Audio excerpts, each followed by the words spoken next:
So I absolutely love Dungeons & Dragons Honor Amongst Thieves. Honestly, I felt like it was just such a perfect movie, and it's just such a wicked entry from an action comedy fantasy adventure heist perspective. This movie literally has it all, from its stellar cast to its non-stop action adventure and all of the brilliant humor as well. It honestly just keeps you on the edge of your seat from start to finish, and it just keeps getting better and better. I just love all of the little sub moments that they had within this film.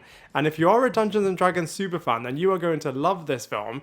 And it's also really, really accessible for non-Dungeons and Dragons fans. And this is the exact type of film that I love going to the cinema/theatre complex for, because it's the exact type of blockbuster that I enjoy. And it just feels very similar to some of my favorite franchise blockbuster entries. For example, the Lord of the Rings franchise, Guardians of the Galaxy, Pirates of the Caribbean, Indiana Jones, Tintin, even the Narnia franchise, and a little bit of Harry Potter in there as well. Honestly, this is just such a brilliant concoction of such fantastic IP. And I just loved all of the Easter eggs for Dungeons and Dragons superfans. And by the way, I love the fact that Riverdale did their own versions of Dungeons and Dragons called Griffins and Gargoyles in season 3. And if you are a fan of Riverdale and you have watched season 3, then you'll also see a couple of Easter eggs in here. For example, some of the death sequences from Poison. But anyway, back to this film. Some of the Easter eggs that you can see is, for example, the reference to Baldur's Gate, which is of course another brilliant game franchise that was based on Dungeons and Dragons, all of the different fractions, the fact that there are different characters and groups of people coming together to fight a common enemy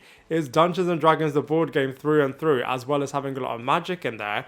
And speaking of magic, one of the things that the writers wanted to ensure that both the heroes and the villains weren't able to win the day just purely by magic alone. And I feel like they did that really, really well. If anything, they interwove that into the plot, as Justice Smith's character does even say, magic has got its limitations and that, magic won't solve the day. So it really did mean that all of the non-magic type characters are able to contribute something to the team and to the storyline at large. And I really love the sequence in the dungeon for so many different reasons. Firstly, it needed a dungeon sequence, and I just feel like they blended together the action and the comedy together so well. I would have loved a couple more dragons in here, especially as dragons is in the title, but you did see a massive, brilliant, unstoppable dragon within the dungeon sequence. And then of course right at the end of this movie, I thought that sequence was really, really funny and brilliant too. But not only that, this movie is actually really, really hilarious. First, it's not afraid of laughing at itself, and then every single character I feel like brings a different nuance to their humor. So for example, you have the characters that are just incredibly serious and take themselves very seriously, and then you have others that are just non-stop funny in their delivery, in their mannerisms, in their interactions. And speaking of all of the characters, you just love all of them because they're just bringing something different, and they really do feel like very individual characters. And even though there definitely is an overarching storyline taking place, you do feel like, every single character is contributing towards this in their own way and has got their own particular storyline.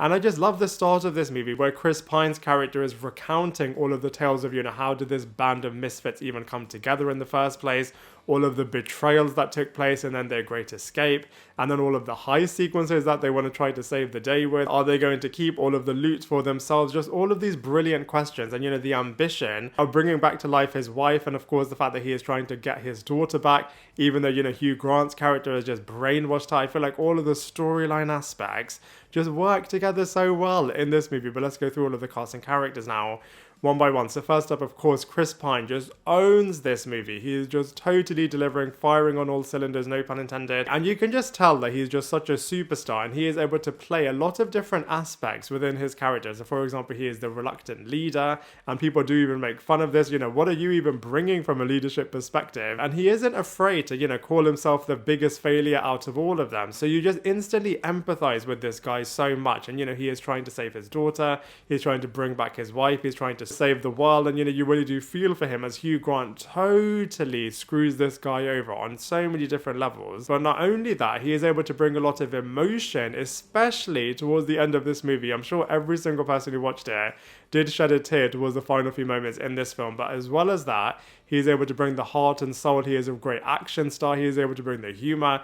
I honestly think Chris Pine just brilliantly delivered in this film. And I equally love his partner in command, brilliantly played by Michelle Rodriguez. And it would would have been really easy for them to have a bit of a romance between these two characters, but they purposefully didn't want to do that, and instead gave them a bit of a brother-sister relationship, which I definitely think is the stronger and better thing to do. And speaking of strength, this character is just strength through and through, and she just has so much brute strength, and I love the fact that she is able to just deliver on this in so many different ways. For example, she is able to take down so many different characters easily, so is bringing so much from a team perspective, but also from a spectacle point of view. She is just delivering so many brilliant action sequences, sometimes single-handedly, and when Chris Pine is just doing one or two little things in the background, that is also adding a lot more humour. We've also got Regé-Jean Page here. He is playing the very noble paladin character who is actually hilarious in his own way, even though he doesn't mean to be hilarious. The fact that he is just so determined, the fact that he just speaks all of the language within this world so effortlessly, and even still, he is able to have some brilliant action sequences himself too. I feel like Justice Smith has recently signed on to such brilliant projects. Of course, he did Detective Pikachu, and very recently did Sharper on Apple TV, and now he's got this under his belt as well, and he really does deliver. I love the fact that, he is a magician, magical sorcerer in training, so makes a number of mistakes, and I feel like, the audience is able to be brought into this, firstly from a cinematography point of view, as I feel like all of the camera angles just work really well to bring his novice aspects to life really, really well.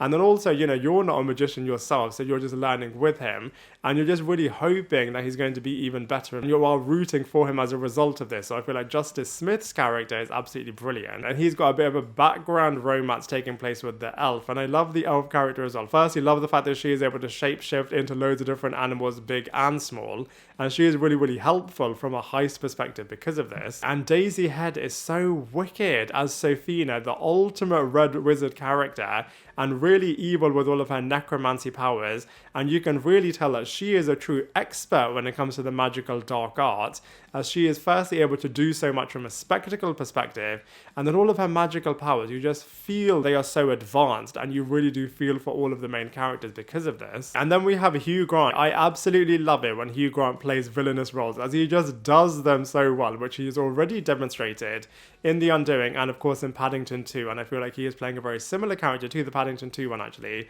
as he is very comedic in his evilness, and you really are trusting him in the first place, but then he betrays all of them so badly, but because he was originally part of the group, he knows them inside out, so he's always one step ahead of them, but he is a bit of a buffoon, and you can really tell that, Sophina really is the one pulling all of the strings, that the only thing that Hugh Grant's character is really after is money, and of course he has got Chris Pine's daughter, which really does put a dagger through Chris Pine's heart. I wish they would have explained a little bit better why Forge wants Edgin's daughter Kira so badly. I mean, they do say that, he was a bit of a parental figure in his absence, but why is he still after her? I wish they would have explained that a bit more. And then we have the visuals, which honestly looked absolutely incredible. All of the fight sequences were out of this world, all of the magical powers were really, really brilliant, all of the dungeon sequences were really, really cool.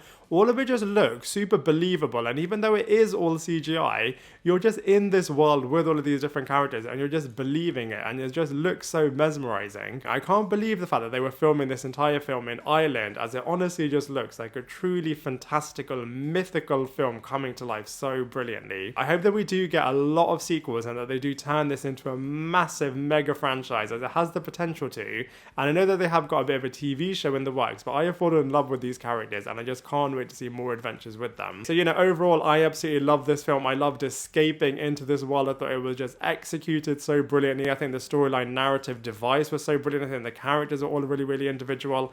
I feel like the magical powers that they were using were so good. I feel like all of the mini storylines were really, really brilliant. All of the overarching storylines were really, really brilliant. Even the storytelling device was really, really good. And I think it's really clever how they had Hugh Grant as a bit of a human villain, and then we had Sophina, the evil red wizard, as a bit of a magical evil villain. And I do think it's a bit of a cinematic masterpiece and spectacle, and really is the exact type of blockbuster, like I said before, that I want to see. And this really is how you relaunch a cinematic franchise. And like I said, I just can't wait to see what's going to happen in the future. But as far as the first Dungeons & Dragons Honor Amongst Thieves movie is concerned, I absolutely loved it, and I'm going to give it a mega score of 8.5 out of 10. Now I'd love to hear what you thought of this film, so please let me know your thoughts in the comment section below. Otherwise, I look forward to seeing you in my next video.